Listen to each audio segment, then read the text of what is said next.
अस्सलामु अलैकुम वरहमतुल्लाहि वबरकातुहु। अल्हम्दुलिल्लाहि रब्बिल आलमीन वस्सलातु वस्सलामु अला अशरफिल अंबिया'i वल मुरसलीन व अला आलिहि अत्तय्यिबीन अत्ताहिरीन व अस्हाबिहिल अकरमीन अजमाइन व अला मन तबिअहुम बिइहसान अजमाइन इला यौमिद्दीन अम्मा बाद।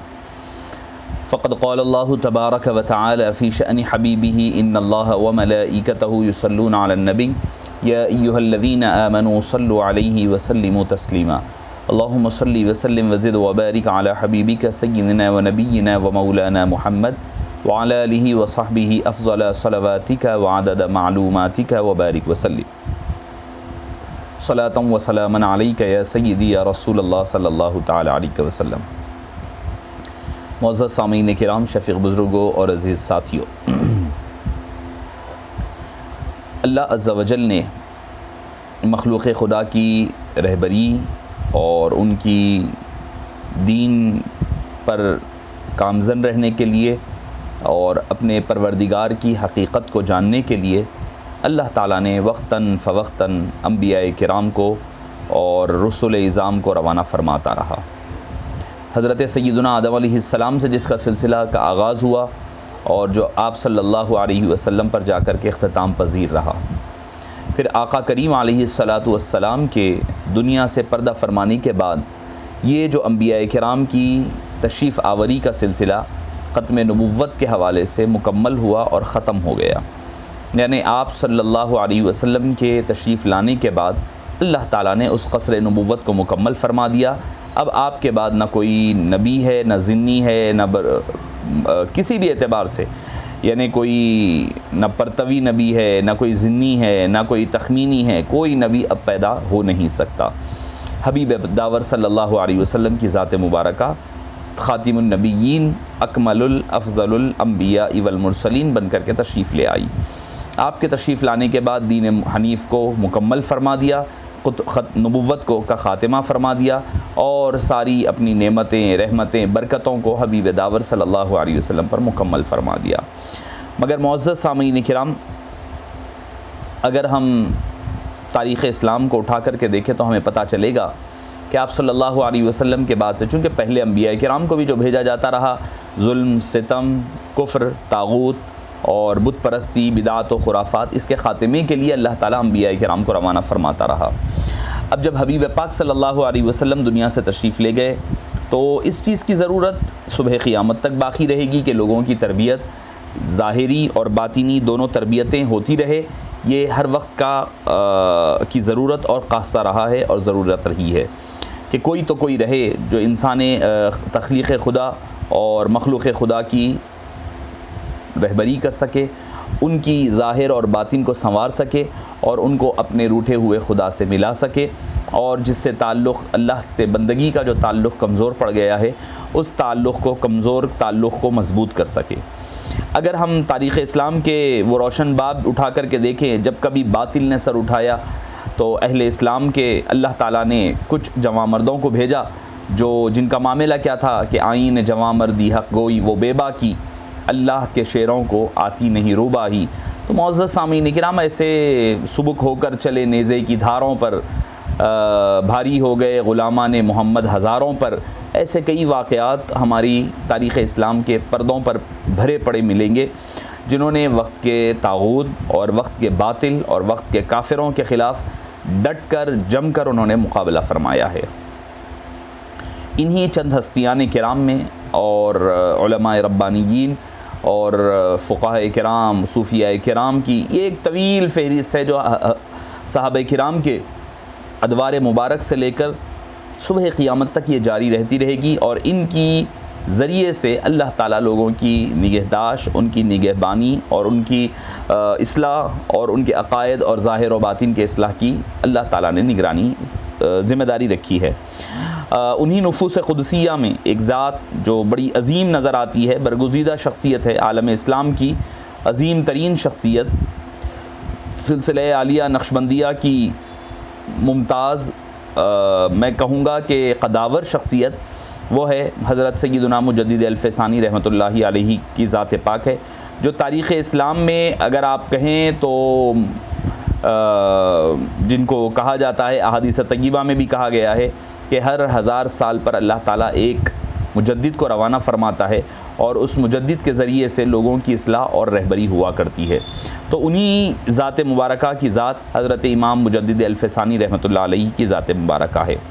मुअज़्ज़ज़ सामीन किराम, आप दूसरी हज़ारवीं के मुजद्दिद, बुलंद पाया सूफ़ी बुज़ुर्ग, बड़े फ़ाज़िल, मुहद्दिस, आलिम, फ़क़ीह, क़ुतुबुल अख़्ताब, जामिउल कमालात, ज़ाहिरी और बातिनी कमालात के आप सरचश्मा, और ऐसा ही नहीं कि सिर्फ़ नक्शबंदी हज़रात के लिए नहीं, बल्कि मैं समझता हूँ कि अगर हिंदुस्तान के अगर मुसलमानों पर जिसका एहसान रहा है तो वो मुजद्दिद अल-फ़सानी रहमतुल्लाहि अलैहि रहमत व रिज़वान का जो बाद के अदवार में हज़रत ख्वाजा साहब अलैहि रहमा के बाद के अदवार में एहसान रहा है, जिसका ज़िक्र अल्लामा इक़बाल अलैहि रहमा अपनी नज़म में फ़रमाते हैं। क्यों कुछ यूँ नज़राना पेश फ़रमाते हैं आपकी बारगाह में, हाज़िर हुआ मैं शेख़ मुजद्दिद की लहद पर, हाज़िर हुआ मैं शेख़ मुजद्दिद की लहद पर, वो ख़ाक के है ज़ेर फ़लक मतलए अनवार, इस ख़ाक के ज़र्रों से है शर्मिंदा सितारे, इस ख़ाक में पोशीदा है वो साहिब असरार,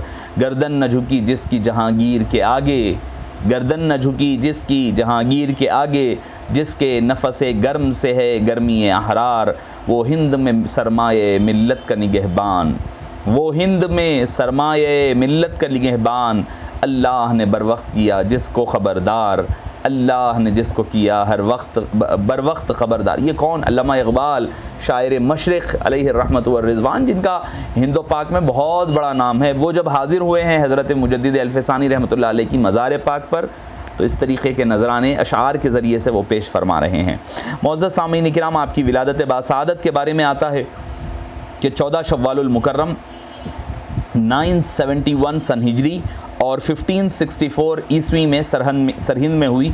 आपका सिलसिला 31 वास्तों से 31 वास्तों से खलीफ़ा दुव्वम हज़रत सैयदना अली उमर बिन ख़त्ताब रदी अल्लाहु अन्हु अर्ज़ाहु से जा मिलता है। क्या अजीब शान है। देखिए आप, अल्हम्दुलिल्लाह सुम्मा अल्हम्दुलिल्लाह, अल्लाह ने हमें क्या फ़जीलत, क्या मतलब मकाम अता फ़रमाया है कि एक तो नक्शबंदी, चूँकि आजिज़ नक्शबंदी होने के एतबार से मुजद्दिद अल-फ़सानी रहमतुल्लाह अलैह भी फ़ारूक़ी हैं, और जिस मदरसे में और जामिया में अल्लाह ने हमें इक्तिसाब फ़ैज़ हासिल करने का जो मौका इनायत फ़रमाया, जामिया निज़ामिया, उसके बानी और फ़ाउंडर भी फ़ारूक़ी इमाम अनवारुल्लाह, वो मुजद्दिद अहमद सरहिंदी फ़ारूक़ी है, ये अनवारुल्लाह फ़ारूक़ी हैदराबादी है। ये अल्लाह का फ़ज़ल है कि हज़रत सैयदना फ़ारूक़ आज़म रदी अल्लाहु अन्हु से निस्बतें, ये 40वें वास्ते में हैं, वो 21वें वास्ते में फ़ारूक़ी हैं और फ़ारूक़ी तलवार थामे हुए थे। तहसील इल्म के बारे में आता है कि आपने कुरान करीम हिफ्ज़ फरमाने के बाद अपने वालिद माजिद हज़रत शेख अब्दुल अहद सरहिंदी, आपके वालिद माजिद का नाम, जो ख़ुद भी एक आलिम बामल सूफ़ी बासफ़ा, और आपका ताल्लुक़ क्या था सिलसिले क़ादरिया में आप दाखिल बैत थे। हज़रत शेख कमाल कैथली अलैहि रहमा, जो 981 में जिसका विसाल हुआ है, उनसे निस्बत हासिल थी, उनसे ताल्लुक़ जुड़ा हुआ था। फिर सिलसिला चिश्तिया के बाकमाल बुज़ुर्ग रहे हैं। आपने अपने वालिद माजिद से उलूम अक़लिया नक़लिया इब्तदाई तालीम हासिल की। फिर हज़रत कमालुद्दीन कश्मीरी अलैहि रहमा से बाज़ माक़ूलात थे निहायत तहक़ीक़ के साथ पढ़ी। फिर याक़ूब अल कश्मीरी अलैहि रहमा से इल्म हदीस का इक्तिसाब फरमाया। हरमैन शरीफ़ैन तशरीफ़ ले गए, वहाँ जाकर शेख अब्दुर्रहमान बिन फ़हद अलैहि रहमा से सनद हासिल की। फिर सियासता दीगर कुतुब मुफर्रदात और वग़ैरह में आपने इजाज़त भी हासिल की, और साथ ही साथ आपने इक्तिसाब फ़ैज़ भी हासिल किया। मुअज़्ज़ज़ सामीन किराम, आप जामिउस सलासिल थे, यानी तमाम ये सलासिल में आपको बैत इजाज़त भी हासिल थी, लेकिन सिलसिले नक्शबंदिया में आपका बड़ा ज़ौक़ रखा करते थे। सिलसिले चिश्तिया आपने अपने वालिद माजिद से खिलाफत पाई थी। सिलसिले क़ादरिया में अपने वालिद के अलावा हज़रत शाह सिकंदर कथली अलैहि रहमा से खिलाफत पाई थी, और सिलसिले सुहरवर्दिया किब्रविया में अपने उस्ताद जद शेख याक़ूब अल कश्मीरी अलैहि रहमा से आपने खिलाफत पाई थी। अब रही बात जो सिलसिले नक्शबंदिया, जिसमें आपकी सबसे ज़्यादा दिलचस्पी रही थी, सबसे ज़्यादा आप मतलब जिसकी तरवीज और इशात किए हैं, वो आपने हज़रत ख्वाजा वक्त ख्वाजा बाक़ी बिल्ला क़द्दसल्लाहु सिर्रहुल अज़ीज़ से सिलसिले नक्शबंदिया में बैत हासिल की। हज़रत ख्वाजा बाक़ी बिल्ला अलैहि रहमा ने एक मुखलिस से फ़रमाया कि सरहिंद से एक शख्स अहमद नामी ने जो कसीरुल इल्म और कवियुल इल्म है, फ़कीर के साथ नशिस्त व बरख़ास्त रखी। इससे इनके हालात से मालूम होता है कि वो एक ऐसा आफ़ताब होगा कि दुनिया उससे रोशन हो जाएगी। कौन? पीर व मुर्शिद हज़रत ख्वाजा बाक़ी बिल्लाह अलैहि रहमा हज़रत शेख मुजद्दिद अल-फ़सानी अलैहि रहमत व रिज़वान के बारे में फ़रमा रहे हैं। आप अंदाज़ा लगाइए शेख सरहिंदी मुजद्दिद अल-फ़सानी क़द्दसल्लाहु सिर्रहुल अज़ीज़ का मामला क्या है और मकाम व मर्तबा क्या है। मुअज़्ज़ज़ सामीन किराम, मुजद्दिद अल-फ़सानी अलैहि रहमा की ऐन हयात का दौरा कौन सा है कि सल्तनत मुग़लिया अपने उरूज पर है, यानी अकबर का दौर चल रहा है 1856 से 1605 शहंशाह अकबर की हुक्मरानी का दौर है। फिर इसके बाद जहांगीर का भी दौर आ रहा है। अकबर और जहांगीर दो के दौर देखे हैं आपने। और ये दौर क्या था? ये दौर जो है इल्हाद, बेदीनी, नए नए फितनों का दौरा था। सबसे ख़ास बात यह है कि उस वक्त की ये तमाम गुमराहियाँ, इल्हाद, लादीनियत और सारी चीज़ें उस वक्त की बादशाहत की सरपरस्ती में फल फूल रही थी, परवान चढ़ रही थी। यानी बादशाह ऑफिशियली चीज़ों को करवा रहा था। एक तो ये है कि अवाम कर ले तो एक बात होती है, अवाम के करने पर आप आसान होता है कि कोई फितना हो तो आसानी के साथ उसका रद्द कर सकते हैं, मगर अगर कोई बादशाह ख़ुद अपनी सरपरस्ती में करवाए तो आप अंदाज़ा लगाइए कि कितना सख्त काम होता है, कितनी मुश्किल काम होती है। ख़ुद अकबर बादशाह, कई ऐसी तहरीकें उस दौर में, महदवियत की तहरीक अपने उरूज पर है, लादीनियत की तहरीक अपने उरूज पर है, और झूठे तसव्वुफ़ के दावेदारों की तहरीक अपने उरूज पर है, और रफाफिज़ और शिया की तहरीक अपने उरूज पर है। ये आपका दौरा है। हर तरफ फितने ही फितने भरे पड़े हुए हैं। इमाम मुजद्दिद अल-फ़सानी अलैहि रहमा इन फितनों के दौर में तशरीफ़ लाते हैं। आपका यानी इमाम हज़रत, मैंने आपको हज़रत इनका अल्लामा इक़बाल के अशार सुनाए हैं, गर्दन न झुकी जिसकी जहांगीर के आगे, जिसके नफ़से गर्म से है गर्मी अहरार, वो हिंद में सरमाए मिल्लत का निगहबान, अल्लाह ने बर वक्त किया जिसको ख़बरदार। ये वो मुजद्दिद अल-फ़सानी अलैहि रहमत व रिज़वान की ज़ात पाक है। मुअज़्ज़ज़ सामीन किराम, ख़ुद बादशाह वक्त इसका रूह रवां, बल्कि एक बहुत ही ताकतवर बादशाह है, और सल्तनत मुग़लिया का मुतलक़ुल अन्नान हुकूमत है, यानी इस पूरा मालिक है, मुख्तार है, हर चीज़ उसके कब्ज़े। और इतना स्ट्रॉन्ग और पावरफुल बादशाह अकबर था, दूसरे बादशाहों को नहीं माना जाता था उतने पावरफुल हों। और ऐसे दौर में मुजद्दिद अल-फ़सानी अलैहि रहमा का उठकर खड़ा होना, आप ख़ुद अंदाज़ा लगा सकते हैं। हबीब पाक ने फरमाया था सबसे बेहतरीन जिहाद क्या है कि ज़ालिम और जाबिर बादशाह के सामने अपनी ज़बान को खोलना, ये सबसे बड़ा जिहाद है। हबीब दावर ने फरमाया था। उसी जिहाद की तैयारी हो रही है मुजद्दिद अल-फ़सानी रहमतुल्लाह अलैहि की शक्ल में। मुअज़्ज़ज़ सामीन किराम, अगर आपको कहूँ कि मुजद्दिद अल-फ़सानी अलैहि रहमा के दौर में जो अकबर का जो दौर है, दौर अकबरी, इसको दो चीज़ों में बांटना पड़ेगा, दो दौरों में बांटना पड़ेगा। एक इब्तिदाई दौर, एक इंतहाई दौर। इब्तिदाई दौर क्या है कि आप समझ लें कि इब्तिदा के तकरीबन एक 20 साल, अप्रॉक्सीमेटली एक 20 साल उठा लें तो वो दीनदार, बड़ा सहीहुल अक़ीदा, पक्का सुन्नी, फातिहा दरूद करने वाला, सूफिया से मोहब्बत रखने वाला, हज़रत ख्वाजा मोइनुद्दीन चिश्ती अजमेरी अलैहि रहमा की बारगाह में जाता तो कहीं दूर अपनी सवारी छोड़ दिया करता, पैदल जाता था। सलीम चिश्ती अलैहि रहमा हर तमाम उठा करके देखे काबिरीन की बारगाहों में हाज़िरी दिया करता, और ख़ुद मस्जिद को झाड़ू दिया करता, उलमा मशाइख़ की ताज़ीम व तौक़ीर, उलमा सूफिया से मिलता, उनके आस्थानों पर हाज़िरी देता, और फिर उसके बाद उसने एक तामीर की इबादत खाने की और वो शेख अब्दुल्ला सरहिंदी ने इसका नाम इबादत खाना रखा। अकबर को उसूली और फ़ुरूई मसाइल का चस्का लगा हुआ था। यानी लगाया किसने था? उसके दरबार के जो उलमाए सू थे, बुरे उलमा थे, उन लोगों ने उसको भटका दिया। उसने कहता कि भाई, कोई कहता ये जायज़, वो कहता जायज़ नहीं, ये कहता ये झगड़ा, वो झगड़ा, बस हो के देख देख के उसका दिमाग माऊफ़ हो गया। वो बिल्कुल ही रास्ते से हट गया, और हट करके उसने फिर वहाँ से जो चीज़ें शुरू करने लगी कि उसने कहा कि भाई हर जुमे की रात उसकी दरबार में, वो इबादत खाने में इल्मी मजलिस का इनेकाद होता, जिसमें हर मकतब फ़िक्र और हर मज़हब के उलमा व दानिश्वर शिरकत करते। बादशाह उन्हें बड़े बड़े इनामात देता, माली चीज़ें अता करता। इन्होंने उसका नाजायज़ फ़ायदा उठाया, और उस माली फैज़ान की वजह से उलमा के माबैन हसद और बुग़्ज़ पैदा हो गया। अब यहाँ से उलमा में आपस में झगड़े शुरू होने, ये पहला दौर ख़त्म पर है।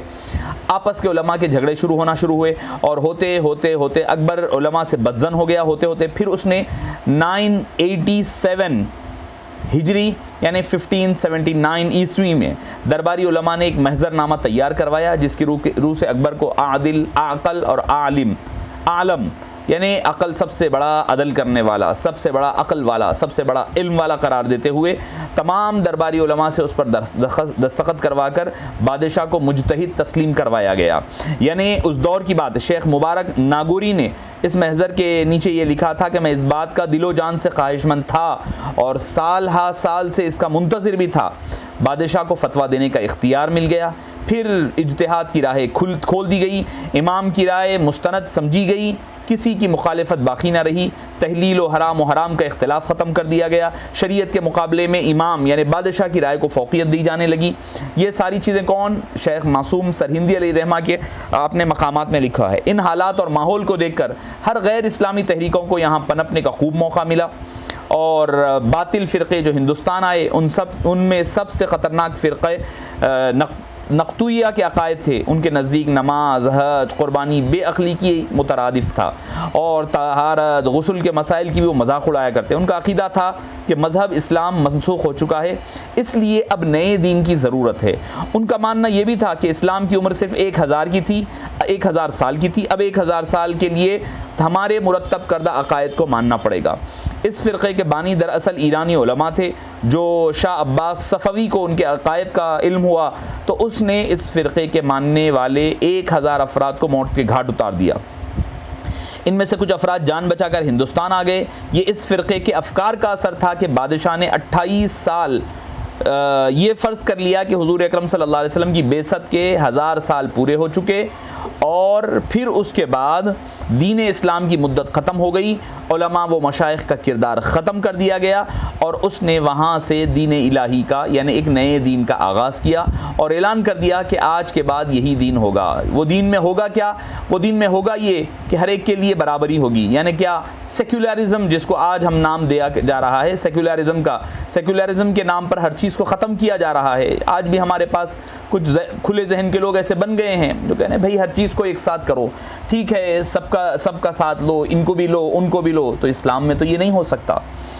इस्लाम हक़ है, जितने होंगे रवादारियाँ अपनी जगह होगी, मगर अपने अक़ायद और अपनी जो रिवायात हैं, अपने जो किरदार हैं, उसको तर्क करने की इस्लाम इजाज़त नहीं देता। तो मुअज़्ज़ज़ सामीन किराम, अब यहाँ पर उलमाए हक़ के लिए अबुल फ़ज़ल ये अलक़ाब आईने अकबरी में जा बजा, यानी उलमा के लिए नए नए अहमदी, गिरफ्तार ज़िंदा ने तक़लीद, सादा लोहा ने तक़लीद परस्त, ये ऐसे अलक़ाबों से वो याद किया जाने लगा और अपने दीन इलाही में वो कामयाब हो गया बनाने में।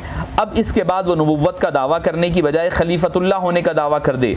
उनके जहन में ये था। चुनांचे अकबर ने बाकायदा अपना कलेमा वज़ा किया जिसके अल्फाज ये थे, ला इलाहा इल्लल्लाह नऊज़ु बिल्लाह सुम्मा नऊज़ु बिल्लाह, अकबर खलीफतुल्लाह, अकबर जो है खलीफतुल्लाह है। अकबर ने अवाम की आंख में धूल झोंकने के लिए लफ्ज़ नबी का इस्तेमाल ना किया, ना भी किया हो, मनसब नबुव्वत की तौहीन ज़रूर करने लगा।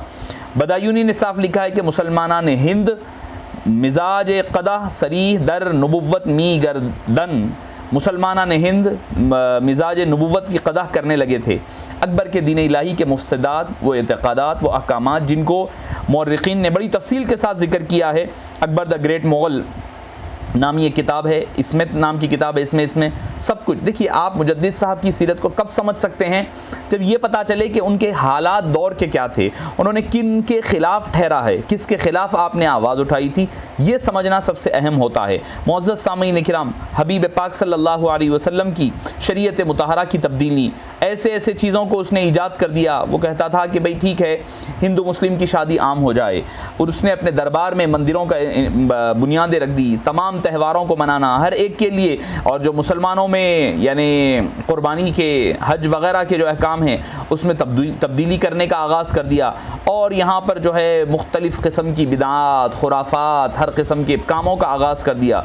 मुअज़्ज़ज़ सामीन किराम, ये वो दौर था जिस दौर में हज़रत सय्यदुना इमाम मुजद्दिद अल-फ़सानी, इमाम सरहिंदी अलैहिर्रहमा, चूँकि अब मैं तफ़सीलात बताऊँ अकबर के दौर के तो बात तवील हो जाएगी, चूँकि मुझे मुजद्दिद साहब के हालात की तरफ बढ़ना है। इमाम मुजद्दिद अल-फ़सानी ने दीन उलूम की इहया के लिए बहुत कोशिशें सर्फ की। सरहिंद का आपका मदरसा दरस व तदरीस के लिए आपने ख़ास फरमा दिया। गज़ आपने अपने मकातिब में जा बजा जहाँ जहाँ हो सकता था आपने अपने दलाइल को आपने फैलाना और अपने इल्म दीन को फैलाने का आपने आगाज़ फरमा दिया। मुअज़्ज़ज़ सामीन किराम, ऐसे हालात में जबकि शरीयत मुतहरा पर ज़क लग रही थी। ऐसे हालात में मुजद्दिद अल-फ़सानी अलैहि रहमत व रिज़वान की ज़ात मुबारका वो पहली शख्सियत है जिसने इसका नोट लिया और इस मज़मूम कार्रवाइयों के ख़िलाफ़ आपने ज़िम्मेदार अफराद के नाम ऐसे ख़ुतूत लिखे जिससे ज़ाहिर हो जाता है कि आपने किस तरीक़े से अंजाम दिया। यानी जो उसके बादशाह के अतराफ़ के लोग थे, बड़े बड़े वज़रा थे, हुक्मरान थे, हुक्काम थे, उनको आपने ख़त लिखा, लिख कर के बताया कि ये जो काम हो रहा है ये काम दुरुस्त नहीं है, ये इस्लाम में जायज़ नहीं है। अगर ऐसा होता है तो ऐसी सूरत हाल में हमें बादशाह के ख़िलाफ़ अपनी आवाज़ को बुलंद करना पड़ेगा। मुअज़्ज़ज़ सामीन किराम, आपने अहले सुन्नत वल जमात के अक़ायद को लोगों तक पहुँचाने का काम का आगाज़ फरमाया। आपने बतलाया, कैसे बतलाया, आपकी चंद तालीमात आपके गोशे गुजार करते चलूँ। आपने फरमाया नजात आखिरत का हासिल होना सिर्फ इसी पर मौकूफ़ है कि तमाम अफ़आल व अक़वाल व उसूल में अहले सुन्नत वल जमात का इत्तिबा किया जाए और सिर्फ यही फ़िरक़ा जन्नती है। अहले सुन्नत वल जमात के सिवा जिस कदर फ़िरक़े हैं सारे जहन्नमी है। आज इस बात को कोई जाने या ना जाने, कल क़यामत के दिन हर शख्स इस बात को जान लेगा मगर उस वक्त जानना बेकार होगा। मकतूब नंबर 69 जिल्द अव्वल। फिर फरमाया हबीब पाक सल्लल्लाहु अलैहि वसल्लम की ज़ात बात मक़सूद कायनात है। आप फरमाते हैं, लिखते हैं कि अल्लाह ताला हदीस कुदसी में फरमाता है अल्लाहुम्मा अंता वमा अना वमा सिवा का तरक्तु लि अजलिक, यानी अरे अल्लाह तू ही है और मैं नहीं हूँ और तेरे सिवा जो कुछ है सबको मैंने तेरे लिए छोड़ दिया है। मुअज़्ज़ज़ सामीन किराम, तब अल्लाह ताला ने हबीब पाक को फरमाया या मुहम्मद अना व अंता वमा सिवा का खलक़तु लि अजलिक, ए हबीब मैं हूँ और तू है और तेरे सिवा जो कुछ है सबको मैंने तेरे लिए छोड़ दिया है। मकतूब नंबर 8 जिल्द नंबर 2 सफ़ा नंबर 18। फिर फरमाते हैं मारिफत रब्बुल आलमीन का सबब हकीकी ज़िक्र करते हैं। फरमाते हैं लौला कलमा खलक़तुल अफ़लाक, यानी अगर हबीब आपको पैदा ना करता तो मैं मखलूक को पैदा ना करता। लौला कलमा अज़हरतुर रबूबिय्या, ए हबीब अगर तुम्हारा पैदा करना मुझे मकसूद ना होता तो मैं अपनी खिलकत को ही पैदा नहीं करता। मकतूब नंबर 112 जिल्द नंबर 3 सफ़ा नंबर 223। फरमाते हैं आप अपनी ज़िंदगी का मकसद व महवर बताते हैं, मुझे अल्लाह ताला के साथ इसलिए मोहब्बत है कि वो मोहम्मद सल्लल्लाहु अलैहि वसल्लम का रब है, वो मोहम्मद सल्लल्लाहु अलैहि वसल्लम का रब है। मकतूब नंबर 221। आप फरमाते हैं कि रसूल अकरम सल्लल्लाहु अलैहि वसल्लम का साया न होना, आपका नूर होना, आपका इल्म गैब, सारी चीज़ों पर आपने ज़िक्र फरमाया। फिर अपना मसलक पर तसल्लुब व तशद्दुद का जिक्र फरमाया जो शख्स तमाम ज़रूरियात दीन पर ईमान रखने का दावा करे लेकिन कुफ्र और कुफ़ार के साथ नफ़रत व बेजारी न करे वो दर हकीकत मुर्तद है। उसका हुक्म मुनाफिक का हुक्म है। जब तक खुदा और रसूल के दुश्मनों के साथ दुश्मनी न रखी जाए उस वक्त तक खुदा के साथ मोहब्बत का दावा बेकार है। यही पर यह कहना ठीक है, तवल्ला है तबर्रा नीस्त मुमकिन। मकतूब नंबर 266 जिल्द नंबर 1 सफ़ा नंबर 325। फरमाते हैं अहले बैत अतहार की मोहब्बत के बग़ैर ईमान मुकम्मल नहीं है। फिर फरमाते हैं कि असहाब रसूल से मोहब्बत करना कैसा है। फरमाते हैं कि साथ मोहब्बत है, उनके साथ मोहब्बत करना हुजूर के साथ मोहब्बत है, उनके साथ अदावत हुजूर के साथ अदावत है। मकतूब नंबर 267। फिर फरमाते हैं तमाम सहाबा किराम में सबसे अफजल व आला सय्यदुना सिद्दीक़ अकबर हैं, फिर उसके बाद अफजल हज़रत सय्यदुना फ़ारूक़ आज़म है, फिर उसके बाद इन दोनों पर उम्मत का इजमा है और चारों अइम्मा मुजतहिदीन, चाहे वो इमाम आज़म हो, इमाम शाफ़ई हो, इमाम मालिक हो, इमाम अहमद बिन हम्बल हो, सबका इस पर इत्तेफ़ाक़ है। और अक्सर उलमाए अहले सुन्नत का भी यही मज़हब है कि हज़रत उमर के बाद तमाम सहाबा में अफजल सय्यदुना उस्मान, फिर उसके बाद तमाम उम्मत में सबसे अफजल सय्यदुना मौला अली कर्रमल्लाहु वजहुल करीम की ज़ात पाक है। मकतूब नंबर 266 जिल्द नंबर 1 सफ़ा नंबर 330। फिर फरमाते हैं मौला अली हक़ पर हैं। फरमाते हैं कि हज़रत बीबी आयशा, सय्यदुना तलहा, सय्यदुना ज़ुबैर व सय्यदुना मुआविया व सय्यदुना अमर बिन अल-आस की लड़ाइयाँ हुई, इन सब में मौला अली कर्रमल्लाहु वजहुल करीम हक़ पर थे और ये क़ता हज़रात ख़ता पर, लेकिन वो क़ता इनादी न थी बल्कि क़ताए इज्तिहादी थी। मुजतहिद को उसकी क़ताए इज्तिहादी पर भी एक सवाब मिलता है। हमको तमाम सहाबा के साथ मोहब्बत रखने, उन सब की ताज़ीम करने का हुक्म है। जो किसी सहाबी के साथ बुग़्ज़ व इनाद रखे वो बदमज़हब है। खुलासा मकतूब 266 जिल्द नंबर 1 सफ़ा नंबर 326 ता 330। फिर फरमाते हैं रवाफिज से, रावजियों से बचो जो कलमा पढ़ते और अपने आप को मुसलमान कहते हैं लेकिन सहाबा के साथ दुश्मनी करते हैं। अल्लाह अज़्ज़ा वजल ने कुरान करीम में उनको काफिर कहा है, लियुग़ीज़ बिहिमुल कुफ़्फ़ार, मुसलमान कहने वाले कहलाने वाले मज़हब की सोहबत खुले हुए काफिर की सोहबत से ज़्यादा नुकसानदेह है। मकतूब नंबर 54 जिल्द नंबर 1 सफ़ा नंबर 71। फिर औलिया किराम की ताज़ीम, फिर फरमाते हैं कि गौस आज़म दस्तगीर रदी अल्लाह अन्हु के बारे में फरमाते हैं, हुज़ूर गौसुल आज़म दस्तगीर गौस आज़म मुहियुद्दीन अब्दुल क़ादिर जिलानी को अल्लाह ने यह कुदरत अता की जो क़ज़ा लौहे महफूज में बशक्ल मुबरम लिखी हुई हो। अल्फाज गौर करें, लोग कहते हैं कि तक़दीर मुबरम वगैरह पर बहस होती है, मैं मुजद्दिद अल-फ़सानी अलैहिर्रहमा का अल्फाज दे रहा हूँ। आप फरमाते हैं कि जो क़ज़ा लौहे महफूज में बशक्ल मुबरम लिखी हुई हो और उसके ताल्लुक़ सिर्फ़ इल्म खुदा में हो, उसकी तालीक़ सिर्फ़ इल्म खुदा में हो, ऐसी क़ज़ा में बिइज़्निल्लाह हुज़ूर गौस आज़म तसर्रुफ़ फरमा सकते हैं।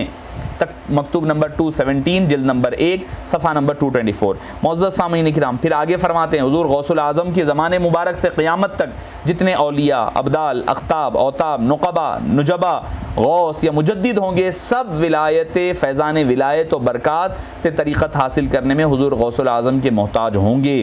बग़ैर उनके वास्ते और वसीले के क़यामत तक कोई शख्स वली नहीं हो सकता। अहमद सरहिंदी भी हुज़ूर गौसुल आज़म का नाइब है।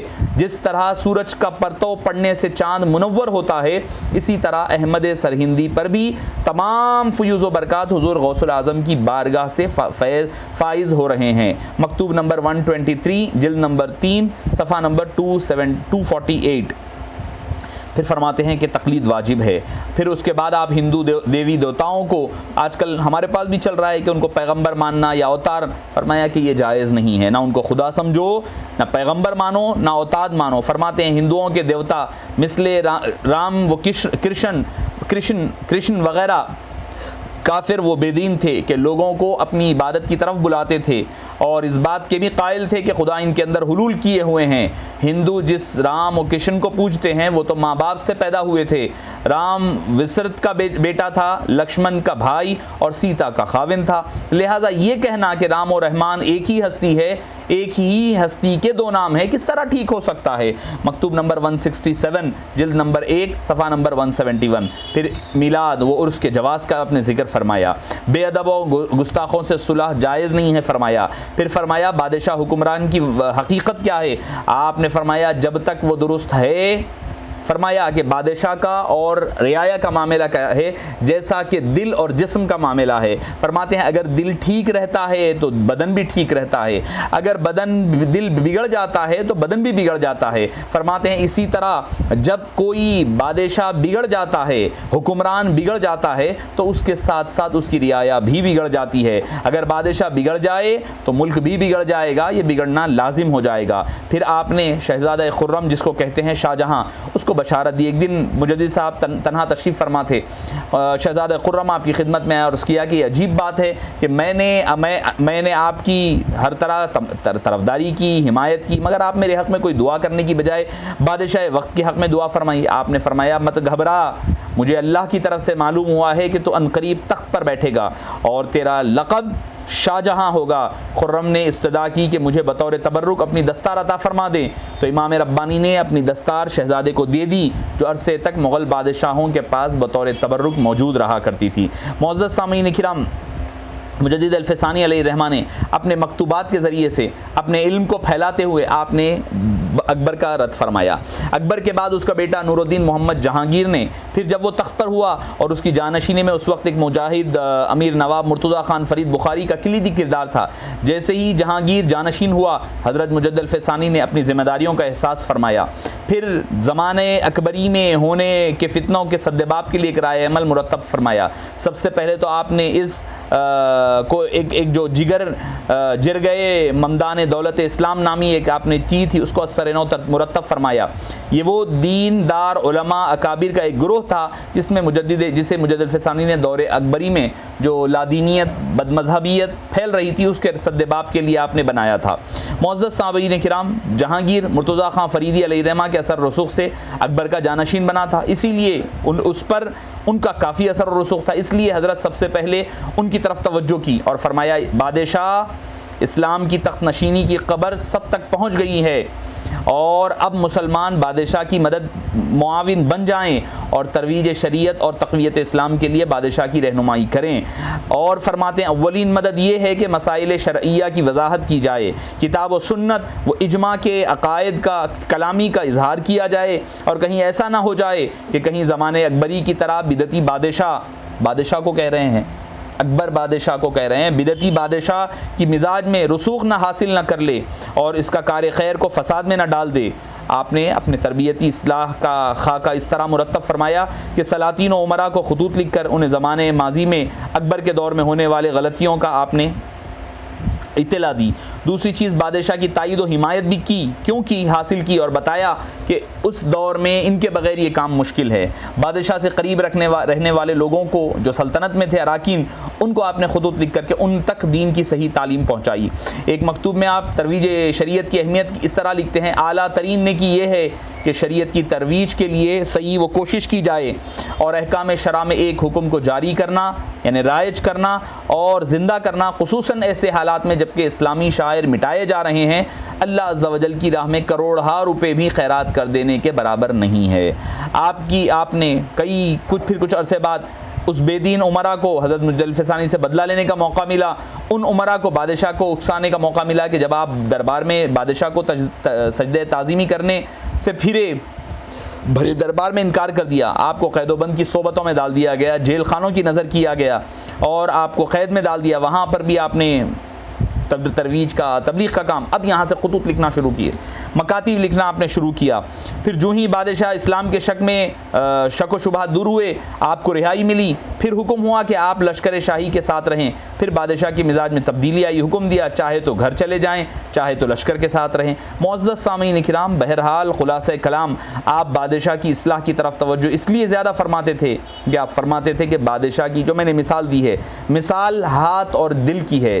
दिल दुरुस्त है तो जिस्म भी दुरुस्त है, जिस्म दुरुस्त है, दिल ख़राब है तो सारा जिस्म ख़राब हो जाएगा। मुअज़्ज़ज़ सामीन किराम, आखिरकार ये आफ्ताब, ये महताब सारे आलम को इस्लाम की नूर से मुनव्वर फरमाकर 28 सफ़रुल मुज़फ़्फ़र 1034 सन हिजरी को आपका ये गुरूब आफ्ताब गुरूब हो गया और इमाम मुजद्दिद अल-फ़सानी, इमाम सरहिंदी अलैहि रहमत व रिज़वान की ज़ात मुबारका का मरक़द अनवार, आपकी तदफ़ीन सरहिंद शरीफ जो पंजाब का एक हिस्सा है उसमें अमल में आई। मगर मुजद्दिद अल-फ़सानी रहमतुल्लाह अलैह ने कई चरागों को ऐसे जलाया, बस आप अंदाज़ा नहीं लगा सकते। और आपके जो हम असर उलमाए किराम है, आपके ज़माने में जो मशहूर है मुहक़्क़िक़ अलल इतलाक़ शाह अब्दुल हक़ मुहद्दिस दहलवी अलैहि रहमा, पीर तरीक़त ख्वाजा हुसामुद्दीन नक्शबंदी अलैहि रहमा, अब्दुल हकीम सियालकोटी अलैहि रहमा, जो मैं समझता हूँ इमामुल मुतकल्लिमीन कहलाए जाते हैं, ये आपके अपने वक्त के जो जलीलुल क़दर उलमाए किराम, उलमाए रब्बानीयीन है,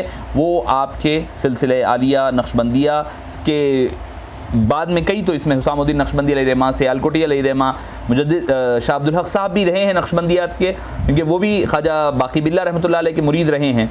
मगर नक्शबंदियत का जो काम मुजद्दिद अल-फ़सानी अलैहि रहमा ने किया है, जितना इसके बाद से सिलसिले नक्शबंदिया के साथ मुजद्दिदिया का लफ्ज़ ऐड हुआ इमाम मुजद्दिद अल-फ़सानी रहमतुल्लाह अलैह की वजह से। तो मुअज़्ज़ज़ सामीन किराम, यह है इमाम मुजद्दिद अल-फ़सानी के चंद कारनामे जो मैं आपके गोशोगुज़ार किया हूँ। यूँ तो कई कारनामे हैं जिसका हम अहाता शायद करना मुमकिन नहीं है।